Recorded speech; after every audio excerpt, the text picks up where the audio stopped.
Hello everyone. तो आज बात करते हैं लीड कोड प्रॉब्लम नंबर 1207 की, जो कि है यूनिक नंबर ऑफ ऑकरेंसेस। तो प्रॉब्लम स्टेटमेंट कह रहा है कि given an array of integer array right a function that returns true if and only if the number of occurrences of each value in the array is unique. तो अगर मैं example को देख के समझाऊं तो एग्जांपल में देखिए, हर एक जो एक हमें इनपुट एरे दे दिया गया उसके अंदर कुछ एलिमेंट है।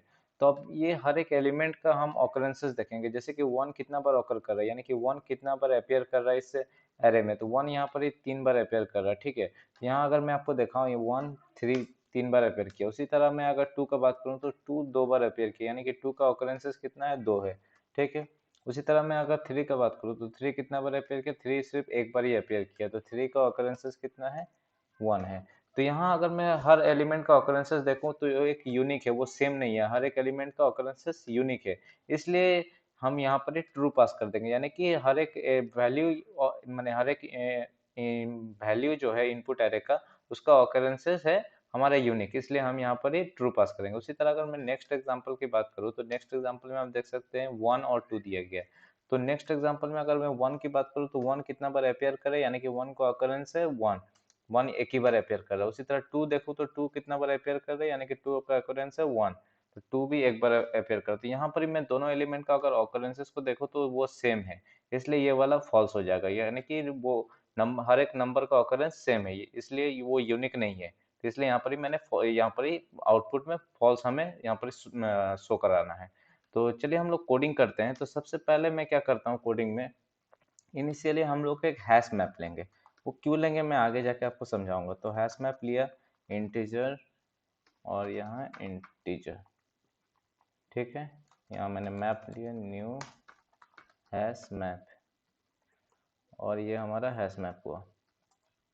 अब हम लोग क्या करेंगे, ये हैश मैप लेने का मकसद है ये कि हम लोग इस एरे से इस एरे से हर एक एलिमेंट को पिक करेंगे और उसका करस्पॉन्डिंग उसका ऑकरेंस हम लोग फिट कर देंगे, यानी कि वन को पिक करेंगे और वन का करस्पॉन्डिंग उसका जितना बार वो वन अपेयर हुआ है इस एरे में, वन 3 बार अपेयर हुआ तो वन का करस्पॉन्डिंग 3 हो जाएगा। तो चलिए हम लोग हर एक एलिमेंट को पिक करते हैं, इंट आई और एरे, ये हमारा एरे हुआ।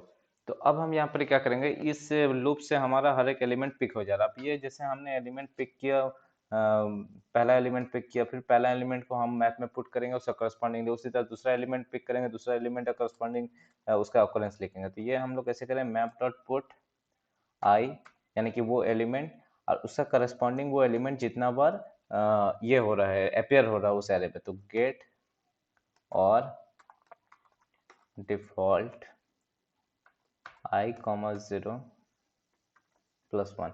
अब ये मैंने क्या किया, ये मैं आपको समझाता हूँ। और जबकि फॉर लूप में एक ही स्टेटमेंट है, तो यहाँ पर ही मुझे ब्रेसेस नहीं भी देने से चल जाएगा मेरा काम, ठीक है।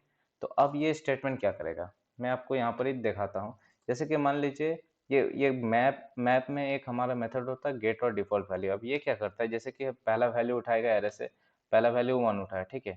तो 1 उठाया, उसका कॉमा यानी कि 1 का करस्पॉन्डिंग क्या करेगा, ये जैसे मैप डॉट गेट और डिफॉल्ट वैल्यू।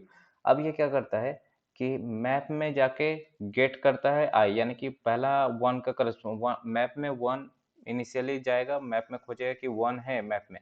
तो 1 तो पहला बार में मैप में नहीं है 1, तो वो क्या करेगा, अगर गेट करने का कोशिश करेगा 1 को, तो 1 नहीं है, तो क्या करेगा, उसका करस्पॉन्डिंग डिफॉल्ट वैल्यू बैठा देगा। डिफॉल्ट वैल्यू क्या है, मेरा 0 है। तो अगर 1 का करस्पॉन्डिंग कोई वैल्यू नहीं है इनिशियली, तो उसमें क्या कर दो, 0 बैठा दो, ठीक है। तो यहाँ पर मेरा 0 आ जाएगा, और जो भी यहाँ पर इसे हमारा रिजल्ट आएगा उसे हम लोग 1 हमेशा ऐड कर देंगे। तो 1 का करस्पॉन्डिंग फिलहाल तो 1 मैप में नहीं है, तो उसका करस्पॉन्डिंग कोई वैल्यू नहीं है, तो उसका करस्पॉन्डिंग अगर वैल्यू नहीं है तो वहाँ 0 बैठा देगा, प्लस 1 करेंगे तो 1 हो जाएगा, ठीक है। उसी तरह अब क्या होगा, नेक्स्ट जाएगा 2, ठीक है। तो ये 2 उठाएगा। अब 2 यहाँ पर ही उठाया, 2 कॉमा, यानी कि यहाँ पर ही पहले आ गया हमारा यहाँ पर 2, और 2 का कॉमा मैप डॉट गेट और डिफॉल्ट वैल्यू थी, यानी कि 2 आप खोजेगा मैप में, तो 2 मैप में तो नहीं है 2, तो उसका करस्पॉन्डिंग कोई वैल्यू नहीं है। तो उसका करस्पॉन्डिंग अगर वैल्यू नहीं है तो 0 बैठा देगा, और 0 बैठाने के बाद उसमें 1 ऐड कर देगा, तो 1 आएगा। इसका मतलब हो रहा है 2 भी एक बार अपेयर किया है। फिर उसके बाद फिर अगर मैं देखूँ तो फिर मेरे पास एक 2 आया है, ठीक है। अब यहाँ पर क्या होगा, फिर जाएगा यहाँ 2 बैठाएगा, 2 बैठाने के बाद फिर खोजेगा मैप गेट और डिफॉल्ट वैल्यू। तो यहाँ जब गेट करेगा 2, तो यानी कि मैप में तो 2 प्रेजेंट है ऑलरेडी, क्या कि यहाँ पर मेरा 2 एक बार आ चुका है मैप में और उसका करस्पॉन्डिंग अभी 1 बैठा हुआ। तो यहाँ जब मैप में गेट करेगा 2 का वैल्यू, तो यहाँ 2 का वैल्यू क्या आ जाएगा, 1 आ गया। और 1 आने के बाद जो भी यहाँ पर वैल्यू है उसमें 1 ऐड कर देगा, तो यहाँ पर 2 का वैल्यू 1 से हो जाएगा 2, यानी कि 2 दो बार प्रेजेंट है यहाँ पर, यही मतलब होता है। उसी तरह फिर 1 में जाएगा, 1 का करस्पॉन्डिंग अभी वैल्यू कितना था, 1 था, तो उसमें जब गेट करेगा तो 1 आ जाएगा यहाँ पर 1 का वैल्यू, और उसमें फिर 1 ऐड कर देगा तो 1 का वैल्यू 2 आ जाएगा। फिर उसके बाद फिर 1 है हमारा, तो फिर जाएगा मैप में 1 का करस्पॉन्डिंग मैप गेट और डिफॉल्ट वैल्यू, तो यानी कि गेट करेगा 1 में, तो हाँ 1 तो है प्रेजेंट ऑलरेडी, उसका करस्पॉन्डिंग 2 वैल्यू है, तो उसमें फिर एक 1 ऐड कर देगा, तो अब हो जाएगा मैप में 3, यानी कि 1 3 बार अपेयर किया है। उसी तरह 3 भी उसी तरह होगा। 3 में देखिए कि यहाँ 3 जाएगा, तो यहाँ पर 3, तो यहाँ 3 तो प्रेजेंट नहीं है हमारे पास, तो क्या करेगा, यहाँ पर मैप गेट में करेगा और 3 को, तो 3 का करस्पॉन्डिंग तो कोई वैल्यू नहीं है क्योंकि 3 हमारा मैप में प्रेजेंट नहीं है, तो फिर उसमें डिफॉल्ट वैल्यू बैठा देगा 0, और 0 फिर जितना भी रिजल्ट आया उसके साथ 1 ऐड कर देगा, तो रिजल्ट यहाँ पर इसे क्या आया, मैप में 3 तो प्रेजेंट नहीं था, 0 आया, यहाँ पर प्लस 1 कर देगा, तो यानी कि 1, यानी कि 3 एक बार प्रेजेंट है हमारा। तो इसी तरह हमारा मैप बन जाएगा, हैश मैप। और हैश मैप में हमेशा ये क्या होता है, एक की होता है और उसका वैल्यू होता है। जैसे कि हमारा 3 है की और 1 है वैल्यू, 2 है की और फिर ये 2 है वैल्यू, फिर 1 है की और ये 3 है वैल्यू, तो ये हमारा की वैल्यू पेयर में हमारा हैश मैप बनता है। अब ये है जैसे हमारा मैप बन गया। अब मैप बनने के बाद फिर हम लोग क्या करेंगे, फिर हम लोग एक सेट लेंगे। अब ये सेट मैंने क्यों लिया वो भी मैं आपको समझाऊंगा। तो यहाँ मैंने हैश सेट और इंटीजर, और यहाँ पर ही मैं इसका नाम देता हूँ set equals to new hash set. ये मैं क्यों लिया हूँ ये मैं अभी आप लोग को बता रहा हूँ। तो अब हम लोग क्या करेंगे, फॉर इंट आई, अब ये मैप डॉट वैल्यूज, ठीक है। अब हम लोग क्या, ये सेट क्यों लिया ये तो मैं अभी आपको बताऊंगा, पर इससे पहले ये बता देता हूँ कि ये लूप क्या करेगा। तो ये जो हमारा लूप है, तो बेसिकली हमारा तो मैप बन गया, जिसमें मैप में क्या हो रहा है, हर एक एलिमेंट का करस्पॉन्डिंग उसका ऑकरेंसेस मेरा मैप में शो कर रहा है। तो अब हम लोग क्या करते हैं, तो मैंने आपको मैप में बताया जैसे कि हमारा 1 का करस्पॉन्डिंग 3 है, यानी कि 1 3 बार अपेयर किया, 1 का ऑकरेंस 3 है। उसी तरह 2 2 बार प्रेजेंट है, तो 2 का ऑकरेंस 3 है, फिर 3 हमारा एक बार प्रेजेंट है, तो 3 का ऑकरेंस 1 है। तो अब ये मैंने आपको एक बात बताई, ये होता है की और ये होता है वैल्यू, यानी कि यहाँ पर ही 3 है हमारा की, 1 है वैल्यू। तो अब हम लोग क्या करेंगे, हम लोग को तो वैल्यू देखना है कि उसकी वैल्यू हमारा ऑकरेंसेस है। तो वैल्यू का जो ये जो वैल्यूज है हमारा, ये वैल्यूज को लेके हम लोग ट्रेवर्स करेंगे, यानी कि हर एक वैल्यू, ये जो मैप है वो मैप डॉट वैल्यूज, यानी कि हर एक वैल्यू को हम ये मैप से उठाएंगे और चेक करेंगे कि यूनिक है कि नहीं है, क्योंकि वैल्यू लेके ही हमको चेक करना है। ये वैल्यू अगर यूनिक रहा हर एक एलिमेंट का, तो वो वैल्यू हम लोग यूनिक देख के हम लोग वहाँ पर ट्रू पास कर देंगे। अगर ये वैल्यू सेम है, यानी कि वो हर एक एलिमेंट अगर उसका वैल्यू सेम है, यानी कि हर एक एलिमेंट सेम बार ऑकर किया है, तो उसमें हम लोग फर्स्ट पास कर देंगे, यानी कि वो यूनिक नहीं है। तो ये हम लोग क्या किए हैं, ये बेसिकली वैल्यू को निकाल रहे हैं। तो मैप डॉट वैल्यूज, तो ये जो 1 का करस्पॉन्डिंग उसका ऑकरेंस निकाला, 2 का करस्पॉन्डिंग ऑकरेंस निकाला, 3 का करस्पॉन्डिंग ऑकरेंस निकाला है। तो वो ऑकरेंसेस हम चेक करेंगे कि ऑकरेंसेस सेम है या यूनिक है। अगर यूनिक है तो हम लोग ट्रू पास कर देंगे। तो फिर हम लोग क्या करते हैं, यहाँ पर ही ये सेट क्या का होता है, ये सेट बेसिकली हमेशा यूनिक कैरेक्टर या फिर यूनिक एलिमेंट को लेता है। अगर सेट में आप डुप्लीकेट एलिमेंट दोगे तो वो सेट नहीं लेगा, तो सेट में हमेशा यूनिक एलिमेंट फिट होता है। तो हम यहाँ पर चेक करेंगे, हर एक वैल्यू को निकालने के बाद हम चेक करेंगे कि इफ नॉट देके सेट डॉट, अब सेट में कंटेंट्स नाम का एक मेथड होता है जो कि चेक करता है वो सेट में वो वैल्यू है कि नहीं है आई।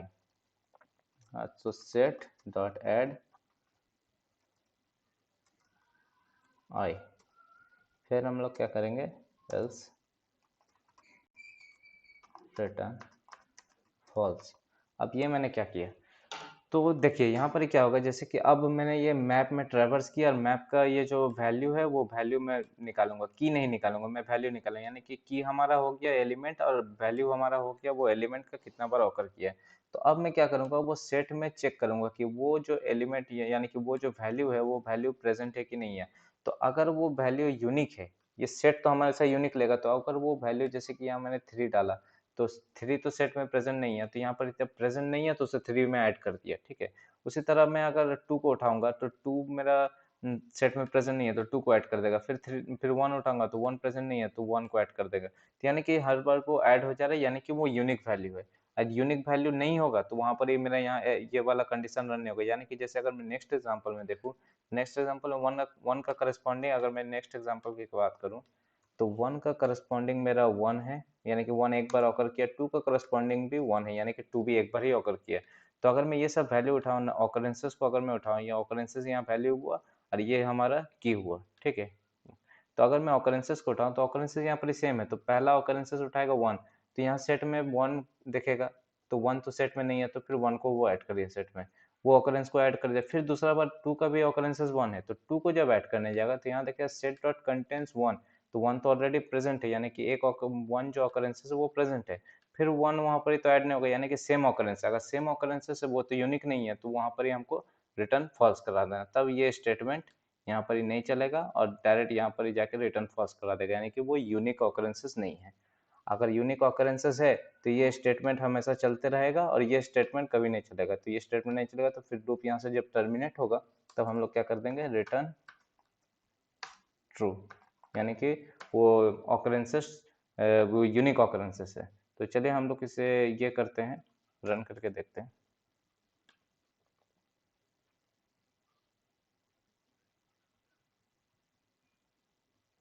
तो ये हमारा रन हो गया है, चलिए मैं सबमिट करता हूँ इसे। तो ये हमारा सबमिट हो गया, run time 1 millisecond, faster than 99% of Java online submission. So thanks for watching my video.